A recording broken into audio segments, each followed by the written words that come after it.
Before I get into chapter 2, the reason why I'm doing this is at the encouragement of all my friends and my loving, loving parents. They have encouraged me to at least remember all of the details, remember what it was like. One of my friends even suggested that I draw some pictures and try to recall all of the memories and the experiences, just so I have them fresh.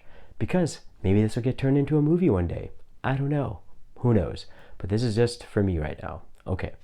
Chapter 2. Lockup. From the immigration office, they took me over to this police station called Sahar police station. At the police station, they basically were like, yeah, we're gonna need to cut your pants. And I'm like, wait, what? So I had pants on, I had a shirt on, like a nice shirt that I was traveling in and all of that stuff. They're like, no, we're gonna need to cut your pants. Now, thank goodness there's a guy named Gorak Bhai, who was our family friend slash driver friend, who was encouraged by one of the police officers to get me another shirt and another pair of shorts. Because for some reason, in lockup, they only approve people wearing shorts. And I'll tell you why in a moment, which I discovered on the second day while I was in lockup. I was there for 4 days. But on the road to lockup, here I am, and they're like, yeah, take your clothes off. We want to make sure you don't have anything on you.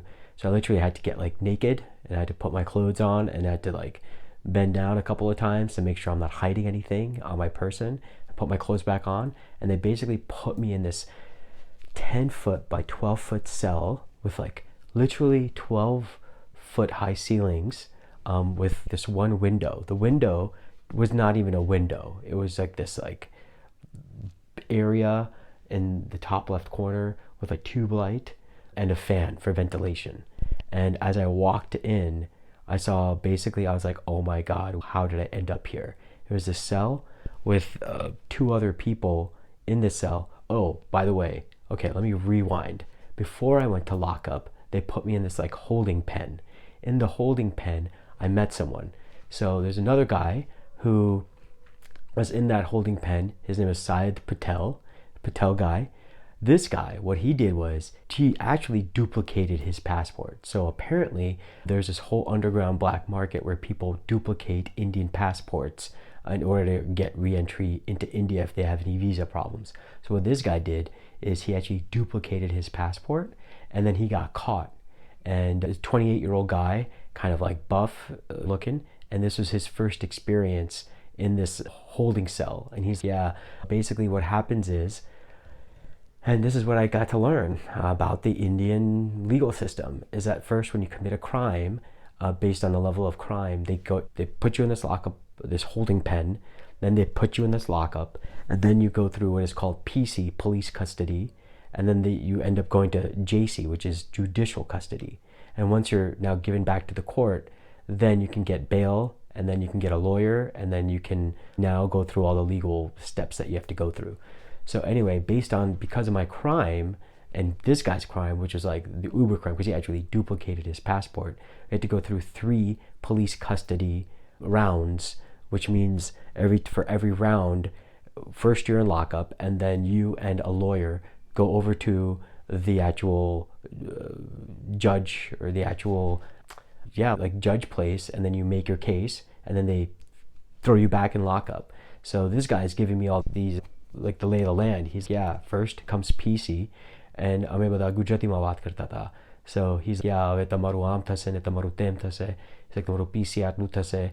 And basically because of the level of the crime that they put me under, because I really do believe they're trying to make an example of me, particularly as like a green card holder and someone who lives in the US, making this kind of error. He was like, you're gonna have to go through police custody 3 times. So it's basically like police custody 1, so you're in lockup for a couple of days, then you go to the judge, and then you're in lockup for another couple of days, you go to the judge again, police custody 2, and then lockup for another couple of days, police custody 3, and then another couple of days, and then they take you to the central prison, which will be chapter 3.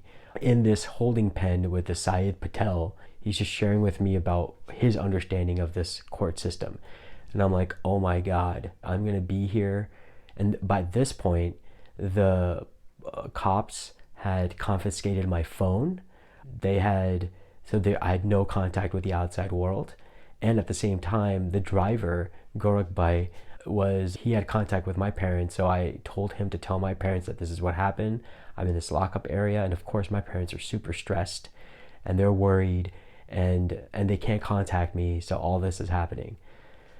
So now I change my clothes because Gorakbai brings me an extra shirt and a pair of shorts, and just based on the little bit of Marathi that I could pick up, basically I gave Gorakbai all of my belongings except for this phone, which now they have at the police station. But I gave him my luggage, I gave him my shoes and my socks and everything. So now here I am walking around barefoot with these new clothes that this guy Gorakbai had given to me, and now I'm in this holding pen. After several hours, so I'm now in this holding pen from 4 p.m. till about 10, 11 p.m., right? At 11 p.m., they take Syed and I over to this lockup. So this is chapter 2. Chapter 2, now I walk in to this the lockup place, which again is this cell 10 feet by 12 feet with 12 feet high ceilings, no window, just like a little window looking like thing with a tube light and a vent, like a ventilation fan, just to make sure we don't die. And very little can you make out, like if the sun comes through, and you can have a sense of time. So you're not allowed anything on your person, no clock, no watch, nothing to read, nothing to write, and shorts. Now as I walk into this pen, I see 3 other guys just like sleeping on cardboard boxes, and the police officer's, yeah, you're in here now. So now here I am, like trying to figure out what I'm gonna do, and not knowing how long I'm gonna be here. And fortunately, the 2 other fellow people who are in this cell, they're pretty nice. They're like, yeah, here's a cardboard box area or cardboard area you can sleep on, and here's some other buttas that you can use as a pillow to put behind you, and then now it's just a waiting game. I wasn't necessarily scared. I mean, on a scale of 0 to 10, it was more like fear was at like a 5 or a 6, but my concern and my anxiety was at like a 7 or an 8. One thing I want to mention before I go on to the future descriptions is that the difference between my observation of like men in prisons in the US compared to prisons here in India. So in the US, at least from my experience that I've seen, has been like dudes who are in there for either drug-related crimes, fighting, gangs, things like that, those related crimes that I've seen. Here, however, what I noticed after talking to some of these folks and asking them what brought you here and why are you here and these things, and there was this one guy from Bangladesh who, and it's interesting because I was just sleeping. I was just really flabbergasted and just, what's the word, confused. But Syed, who spoke Hindi and all of this stuff, he would talk with some of the other fellow prisoners, and one of the guys, and this is an illustration of how I think this is different in terms of what led prisoners to be here compared to the States, is basically this one guy he's 45 years old. He's like a Muslim guy. He's got a big beard, and he's like, yeah, I basically crossed the border into India, into Mumbai to try to earn a living. Like in Bangladesh, there's no farm, there's no water. He's married. He's got 3 kids, 18-year-old, a 16-year-old, and a 8-year-old, and basically did whatever I did in order to make a buck, in order to survive and send money back home. And just like that, there were many of the other fellow prisoners that I spoke with. They ended up being here because they cut corners, trying to make a buck, trying to support their families and trying to make a livelihood. One of the fellow prisoners, young guy in his maybe early 20s, basically his father had died, his mother was really sick, his sister he had to support in getting her married because she had graduated and went through all of her education, while this guy had dropped out. He dropped out to try to earn money, try to support his family, and try to get his sister married. So just like this, these are the anecdotes of like how some of these men, fellow prisoners, like ended up in prison, which is different from like some drug-related crime or gang or whatever it is, right? And so anyway, so now as I walk in, I was exhausted because I hadn't slept very much on the plane, and I just curled up into a little ball and just tried to sleep, or at least lay down with my eyes closed, but I was listening to everything else that was going on. After about a day or two of just sleeping, I was like, okay, fine, now I have to interact with people. And I began to learn. Actually, it was interesting after the second day of just worrying and not knowing what to do, this internal voice told me, like, it's time for you to use all your spiritual tools. You know how to pray, vipassana, you know how to keep yourself grounded. Now is the time to utilize these tools. So what I would do is I would just do vipassana as much as I possibly could. Could be an hour, could be several hours. And I would just count my mantras and I would just do my prayers just to keep myself grounded. And finally, I started to interact with many of the other folks, and we would help each other actually try to sleep. And in terms of the food, like in this lockup, I gotta tell you, it was nominal food. It was like a detox, literally. Like in the morning, they would give you this like theli, this little plastic bag full of tea, based on how many prisoners were there. And then they would give you, in a little theli, like a little plastic bag, rice and some vegetables, like 4 or 5 pieces of cooked potatoes maybe. And then in another bag would be dal. And then there'd be this like paper plate type of thing. And that's all we got. So in the mornings we got tea, and then around 11 o'clock we got this like kanika, I guess lunch / breakfast. And then in the evening again around 6:30 we would get the same exact thing. And that was it. That's all we had. Now, what's also interesting is I began to discover that a couple months prior to me entering into this situation, there was actually freedom for prisoners to like wear pants and have something to write with and have a book to read and things like that. But one of the inmates at that time was in that cell due to having raped and killed his girlfriend. And then what he did is, just the scene is, you've got these like 4 or 5 lockup cells, 5 lockup cells. And then at the end of it, there's this spout where you can get water and you can fill up water and you can use that for washing your face. You can use that for the bathroom. By the way, the bathroom is just like a hole in the ground, right? And I hadn't been used to that. We have Western toilets in the States, right? And so what this guy did several months ago is he actually tied his pants around his neck, and he like put soap on his feet, and he like self-slipped and like self-suicided himself. And so since then they became very strict and wanted to make sure that people only had shorts on and they could have nothing in their person, for the risk of self-harm. Yeah, here I was in that situation, pretty dire straits, right? And eventually, like, I started to channel my inner poncho, my inner service space work, and I started to just see where I can make a difference and where I could help. And in the mornings, a couple of ways that I helped was in the mornings when the bag of tea would come, the knot would be tied really tight, right? It'd be like, who's going to open this knot? And by the way, every 3 to 4 hours, what they would do is they would say, get up, come outside, and they'd line us up, they'd count how many prisoners, and they would put us back in. So it's just when I'm about to like finally fall asleep, like we're all waking up again, and we had to go out, be counted, and come back in again. So like I just had very little sleep. Anyway, in the mornings now, when the tea would come, like it would be really tightly knotted. So finally I was like, okay, fine, let me contribute.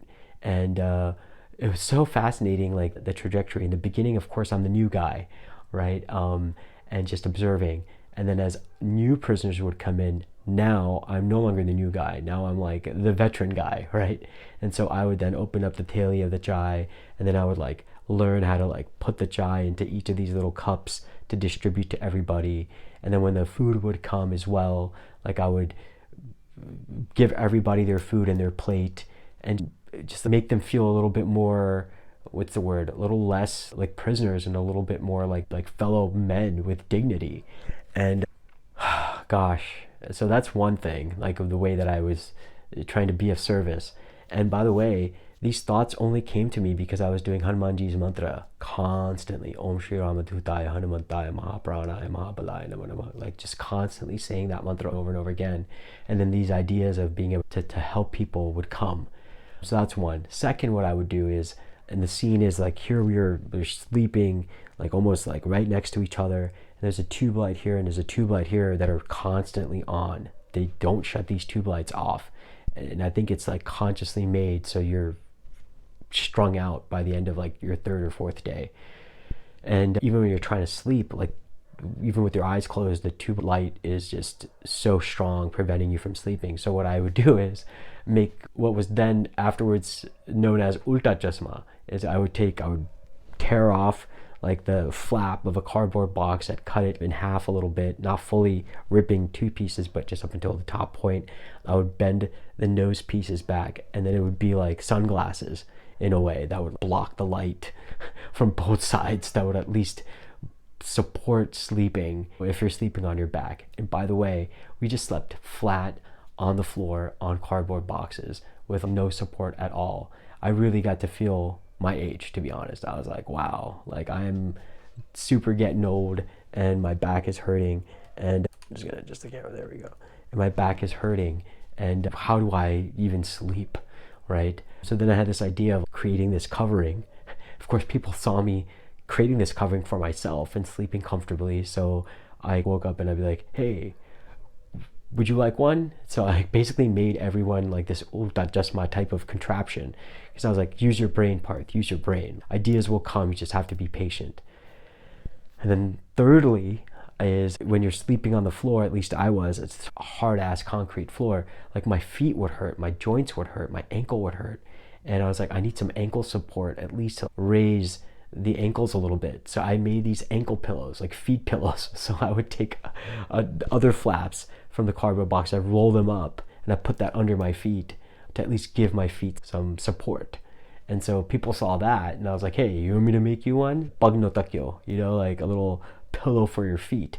And it was a pretty wild scene. Like at one point, I think on day 3 morning, like the police officer came, because they change shifts every probably 4 hours or so, right? I think one of the cops came, or wardens you could say, came and would see all of us like sleeping like this with these ulta chasmas on and these little rolled up things underneath our feet, and we're just like trying to sleep. And he was like, hey guys, this is a jail, this is not a resort, you all are sitting here sleeping all comfortably. We're like, what else can we do? There's really no other like recourse. We need some level of comfort. So that was funny, and it was really interesting. I think very soon after I started to interact with people, they quickly realized I was from the States. So the first 2 questions they would ask is, how much money do you make in the States? And are you married? Like these are the 2 questions that were pretty standard that people would ask. So I was like, oh, I make this much. Of course, I dumbed down what I make. And these are my expenses. Like I actually don't save much living in the US, to be honest. And it's so interesting, sharing all of this got me present, to be honest, like how miserable my life in the US is or has been. Like it's just been a life of survival the last 5 years, not being with my parents and just like trying to hustle and trying to make it. And then I also got to realize, this is great that I'm doing this chronicling because all the memories are coming back, because I also got to realize like all of the time and energy I spent trying to just forget how miserable I am, doing things like binging on YouTube videos or drinking or smoking or whatever it is, these things, just to try to bring myself some ease from the internal dis-ease that I felt in the States, living my life all alone with no family, with no parents, with no one to even call me and say how you doing, except for my friends. I love my friends, just blessings to my friends, and they're amazing. And at the same time, it's not my family, right? And as I was sharing all of this with people, I myself began to realize that, yeah, like and even now after coming home and spending time this last week with my parents, I love my parents, and it's just so much better being with them, in the sense of feeling whole again and feeling supported and feeling like I have a place. And what is my place? Which I have not felt in the States for years now. And anyway, I was just sharing all of this with these guys, and that occurred. So that's like day 3. And the night of day 3, like 4 other prisoners came, and one guy, another interesting thing, apparently I've learned that here there's a lot of prostitution. So there are actually a lot of girls who maybe are underage. They're like younger than 12 or younger than 13. Teenage girls who look a lot older than they are. And so this one guy who was part of this crew of 4 or 5 that now joined us, he was drinking and he was in a train and he saw a girl and he tried to kiss her and he tried to make a pass at her. She called the police and apparently she was underage. She was under the age of 12. So this is considered, it's called BOSCO, BOSCO, some kind of like bodily, like basically underage, like making a pass at a woman who's underage, like underage sexual assault, which is a pretty big crime. And so this one guy was like, yeah, I made this mistake and, I drank and yeah, here I am. I was like, wow, okay. Like this is also what happens here in Mumbai.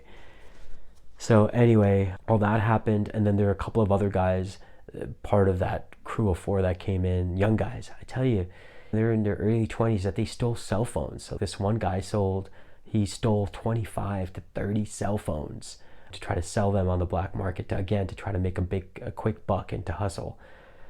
These are the stories and the anecdotes. And many of these people who were fellow prisoners, they were just young kids in their early 20s. And I was like, wow, it really got me present to if only these young men had a chance. Like if only someone said, hey, instead of doing all this for a quick buck, why don't you get educated and why don't you learn something and why don't you utilize those skills and talents to earn income the right way? I imagine a lot of these young men would have left this line of crime and actually done something productive. But for various reasons, they were not able to. And here they were. So that was day 3. Then, interestingly enough, a lot of these guys, they had to go through their police court process. And so they would leave for several hours, and we don't know whether they're going to be gone forever or they're going to come back. But there was another guy, his name was Sheldon. Sheldon was in his, I'd say, 36 years old. This guy actually runs a luxury car rental business. So he's got 2 of these luxury car rental businesses. One of them is in Mumbai, and we're talking like Rolls Royces, BMWs, Mercedes Benz, 25 of these cars he rents at that high luxury level. And he's like, yeah, I'm a regular. I've been here several times because of some bank fraud issue and these kinds of things. And so I know I'm going to be released in like a week or so. And he like knew what he was doing, like how to take care of himself throughout the day. And I was observing him, and he was actually in the Merchant Marines. He had traveled all over the world from age 18 to age 30, and then came, and you meet a lot of people in that space, right? Merchant Marines. And so then he ended up starting this company, and he knew he was going to be released, married, had a 3-year-old son. And I was like, wow, okay, so you're going to be in jail for a bit. Like, how does that impact your marriage? Like, how does that, you're away from your son. Like, how do you feel about that? And how does that, and he's like, yeah, man, I feel sad about that. And it was pretty, what's the word?